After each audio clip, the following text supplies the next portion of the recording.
या दिवशी मौन व्रत धारण करणे, पवित्र नद्यांमध्ये स्नान करणे आणि दान करणे हे प्रमुख विधी आहेत। या दिवशी मौन व्रत धारण करून आपण आपल्या मनाला शांत करू शकतो आणि आत्मसंयम प्राप्त करू शकतो। मौनी अमावस्येच्या दिवशी पितृदोष निवारणासाठी विधी केले जातात। दान करणे आणि पवित्र नद्यांमध्ये स्नान करणे यामुळे पुण्य लाभ होतो। मौन व्रत धारण करून आपल्याला मानसिक शांती प्राप्त होते। शास्त्रानुसार मौनी अमावस्येच्या दिवशी उपवास करणे आणि धार्मिक विधी करणे यामुळे मोक्ष प्राप्त होतो। मौनी अमावस्येच्या दिवशी काय करावे?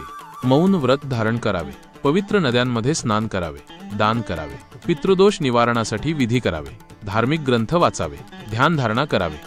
मौनी अमावस्येच्या दिवशी काय करू नये? राग, द्वेष, ईर्ष्या या भावनांना जागा देऊ नये, वादविवाद करू नये, निंदा चिंता करू नये, मांसाहार आणि मद्यपान करू नये।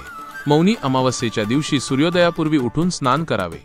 गंगा नदीत स्नान करणे फायद्याचे मानले जाते। दान करण्यासाठी तांदूळ, तेल, कपडे इत्यादी द्रव्ये निवडावी।